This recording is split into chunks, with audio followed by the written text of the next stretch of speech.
ओम श्री सद्गुरुवे नमः। ओम नमो भगवते वासुदेवाय। अथ षण्विशो अध्याय। महदादि भिन्न भिन्न तत्वों की उत्पत्ति का वर्णन।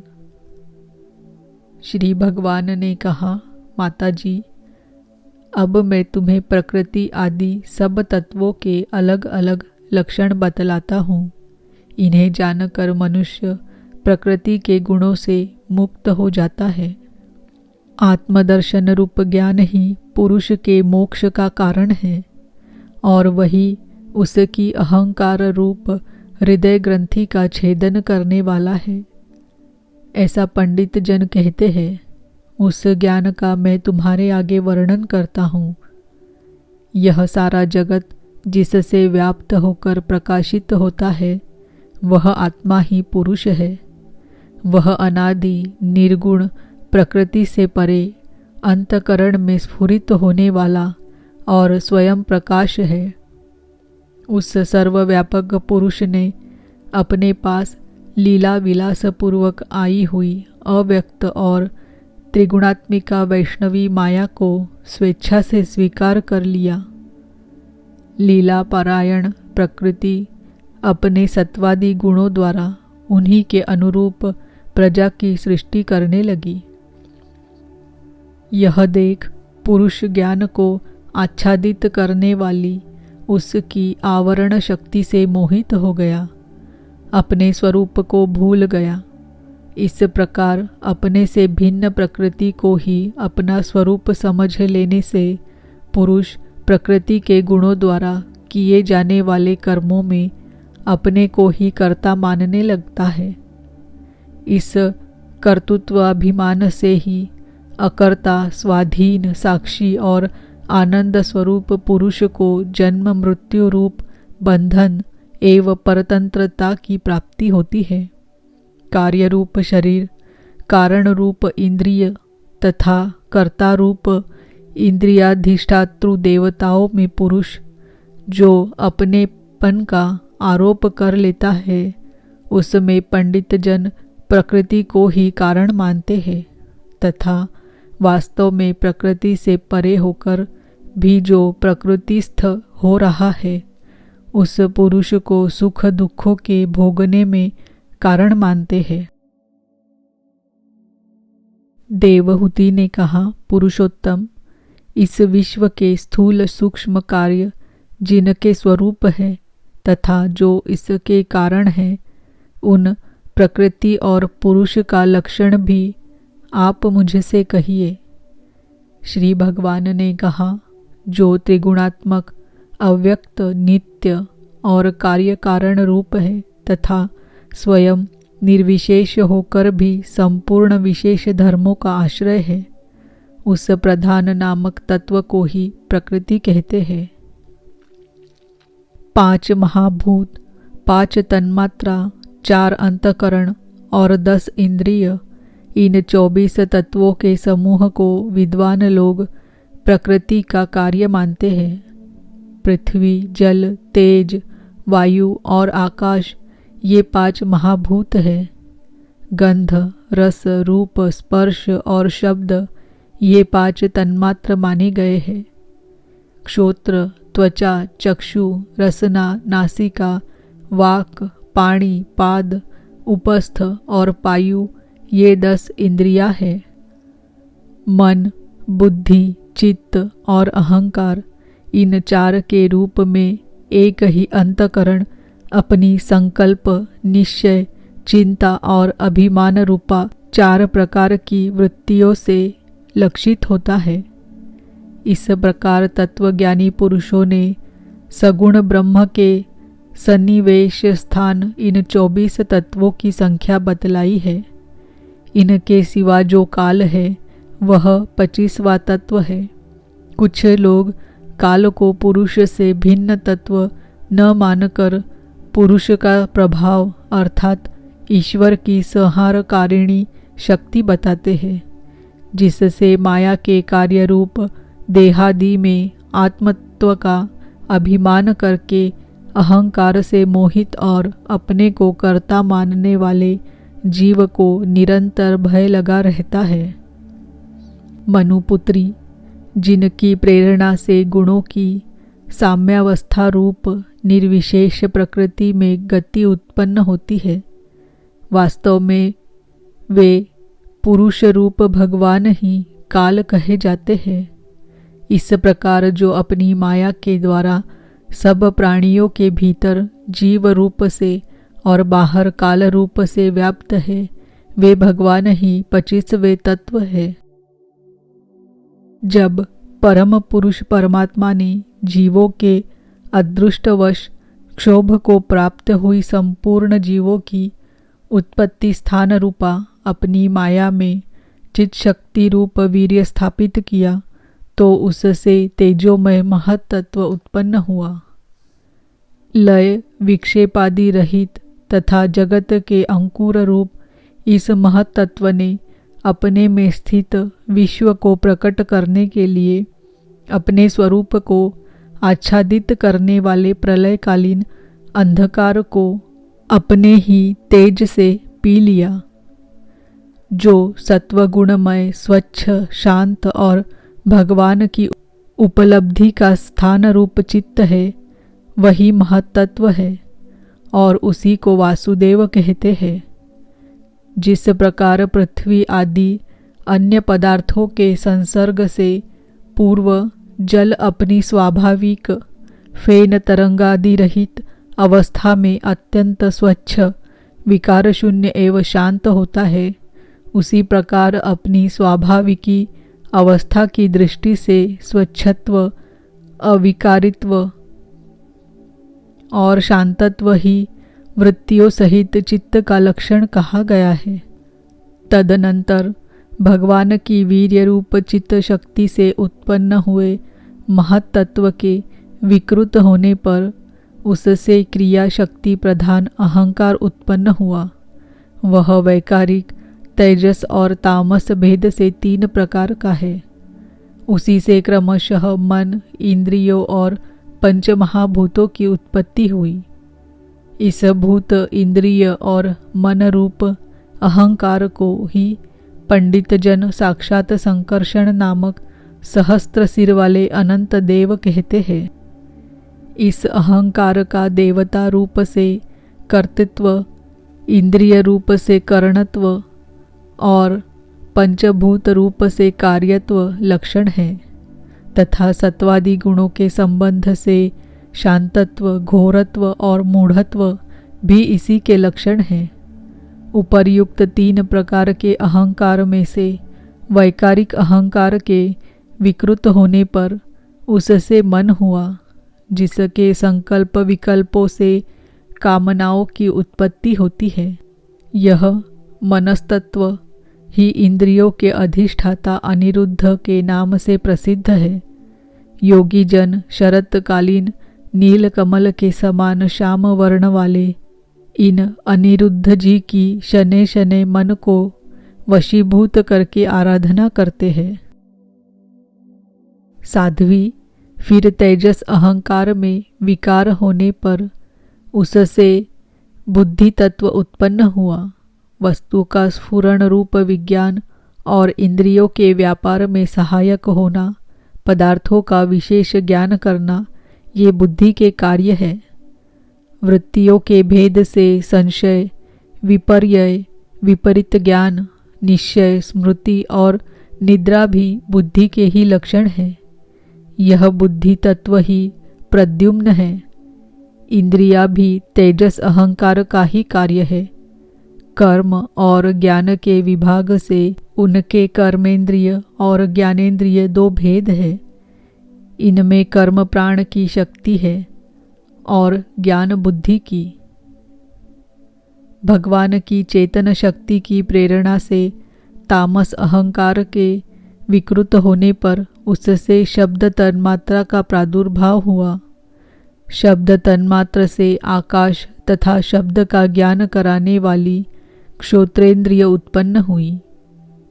अर्थ का प्रकाशक होना, ओट में खड़े हुए वक्ता का भी ज्ञान करा देना और आकाश का सूक्ष्म रूप होना, विद्वानों के मत में यही शब्द के लक्षण हैं। भूतों को अवकाश देना, सबके बाहर भीतर वर्तमान रहना तथा प्राण, इंद्रिय और मन का आश्रय होना, ये आकाश के वृत्ति कार्य रूप लक्षण हैं। फिर शब्द तन्मात्र के कार्य आकाश में काल गति से विकार होने पर स्पर्श तन्मात्र हुआ और उससे वायु तथा स्पर्श का ग्रहण कराने वाली त्वगिंद्रिय त्वचा उत्पन्न हुई। कोमलता, कठोरता, शीतलता और उष्णता तथा वायु का सूक्ष्म रूप होना ये स्पर्श के लक्षण हैं। वृक्ष की शाखा आदि को हिलाना, तृणादि को इकट्ठा कर देना, सर्वत्र पहुँचना, गंधादि युक्त द्रव्य को घ्राणादि इंद्रियों के पास तथा शब्द को श्रोत्रेंद्रिय के समीप ले जाना तथा समस्त इंद्रियों को कार्य शक्ति देना, ये वायु की वृत्तियों के लक्षण हैं। तदनंतर देव की प्रेरणा से स्पर्श तन्मात्र विशिष्ट वायु के विकृत होने पर उससे रूप तन्मात्र हुआ तथा उससे तेज और रूप को उपलब्ध कराने वाली नेत्रेंद्रिय का प्रादुर्भाव हुआ। साध्वी, वस्तु के आकार का बोध कराना, गौण होना, द्रव्य के अंग रूप से प्रतीत होना, द्रव्य का जैसा आकार, प्रकार और परिमाण आदि हो उसी रूप में उपलक्षित होना तथा तेज का स्वरूपभूत होना, ये सब रूप तन्मात्र की वृत्तियां हैं। चमकना, पकाना, शीत को दूर करना, सुखाना, भूख प्यास पैदा करना और उनकी निवृत्ति के लिए भोजन एवं जलपान कराना, ये तेज की वृत्तियां हैं। फिर देव की प्रेरणा से रूप तन्मात्रमय तेज के विकृत होने पर उससे रस तन्मात्र हुआ और उससे जल तथा रस को ग्रहण कराने वाली रसनेन्द्रिय जिह्वा उत्पन्न हुई। रस अपने शुद्ध स्वरूप में एक ही है, किंतु अन्य भौतिक पदार्थों के संयोग से वह कसैला, मीठा, तीखा, कड़वा, खट्टा और नमकीन आदि कई प्रकार का हो जाता है। गीला करना, मिट्टी आदि को पिंडाकार बना देना, तृप्त करना, जीवित रखना, प्यास बुझाना, पदार्थों को मृदु कर देना, ताप की निवृत्ति करना और कूपादि में से निकाल लिए जाने पर भी वहाँ बार बार पुनः प्रकट हो जाना, ये जल की वृत्तियाँ है। इसके पश्चात दैव प्रेरित रस स्वरूप जल के विकृत होने पर उससे गंध तन्मात्र हुआ और उससे पृथ्वी तथा गंध को ग्रहण कराने वाली घ्राणेन्द्रिय प्रकट हुई। गंध एक ही है, तथापि परस्पर मिले हुए द्रव्य भागों की न्यूनाधिकता से वह मिश्रित गंध, दुर्गंध, सुगंध, मृदु, तीव्र और अम्ल, खट्टा आदि अनेक प्रकार का हो जाता है।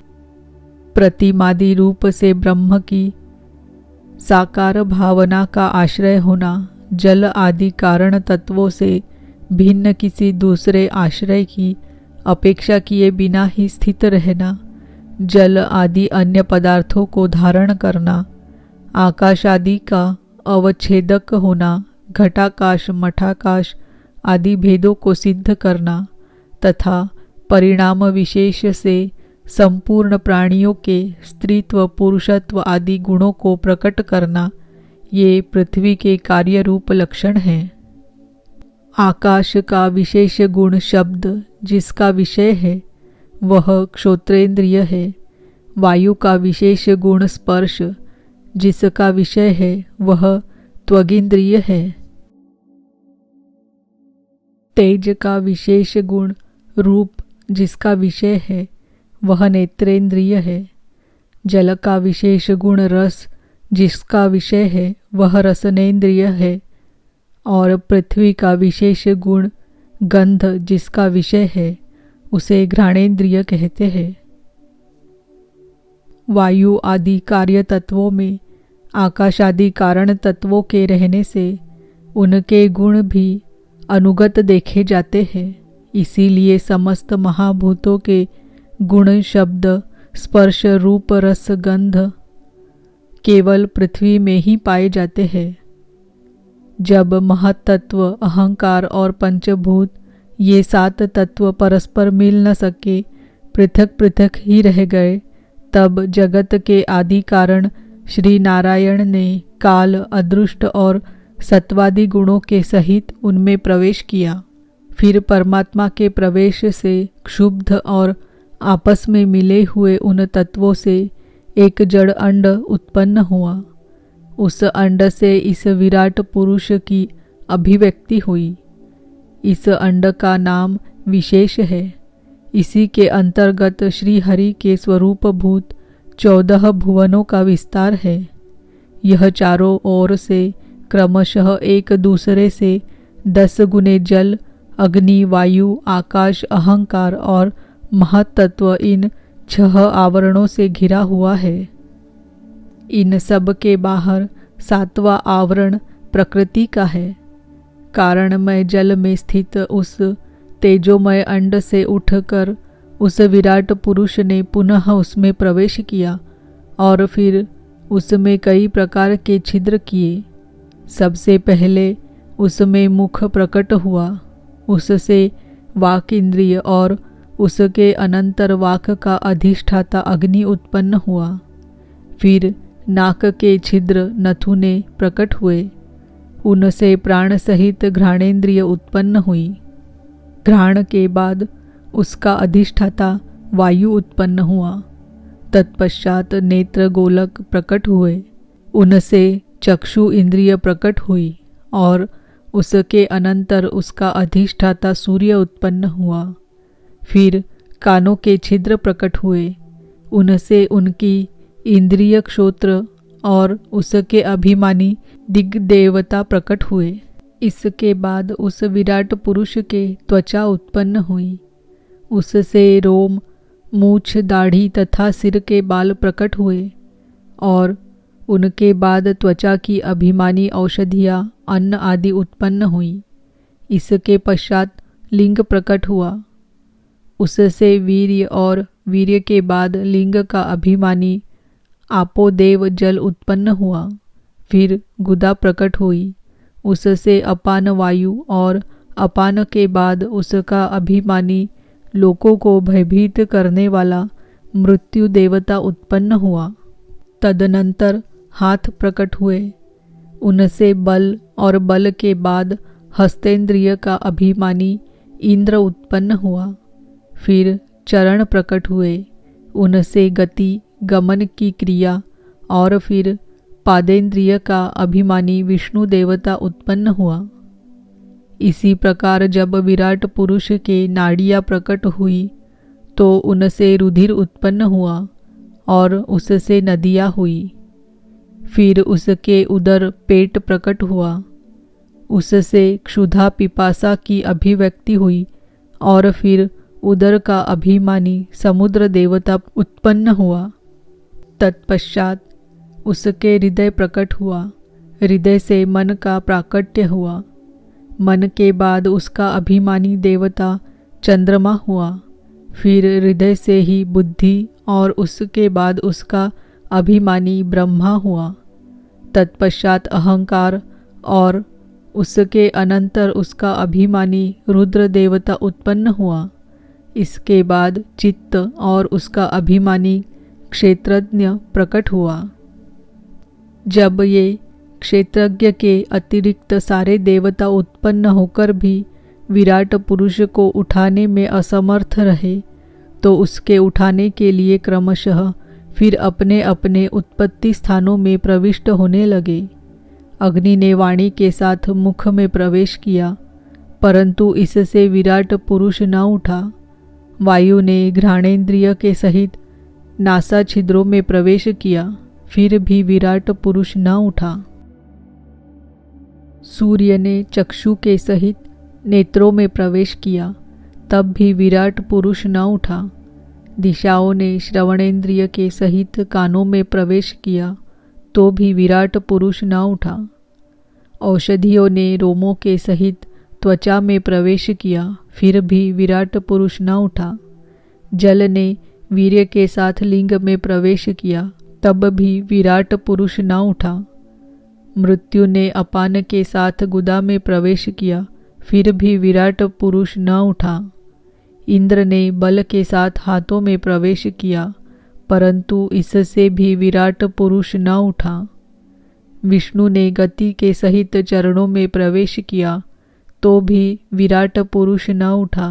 नदियों ने रुधिर के सहित नाड़ियों में प्रवेश किया तब भी विराट पुरुष न उठा। समुद्र ने क्षुधा पिपासा के सहित उदर में प्रवेश किया फिर भी विराट पुरुष न उठा। चंद्रमा ने मन के सहित हृदय में प्रवेश किया तो भी विराट पुरुष न उठा। ब्रह्मा ने बुद्धि के सहित हृदय में प्रवेश किया तब भी विराट पुरुष न उठा। रुद्र ने अहंकार के सहित उसी हृदय में प्रवेश किया तो भी विराट पुरुष न उठा। किंतु जब चित्त के अधिष्ठाता क्षेत्रज्ञ ने चित्त के सहित हृदय में प्रवेश किया तो विराट पुरुष उसी समय जल से उठकर खड़ा हो गया। जिस प्रकार लोक में प्राण, इंद्रिय, मन और बुद्धि आदि चित्त के अधिष्ठाता क्षेत्रज्ञ की सहायता के बिना सोए हुए प्राणी को अपने बल से नहीं उठा सकते, उसी प्रकार विराट पुरुष को भी वे क्षेत्रज्ञ परमात्मा के बिना नहीं उठा सके।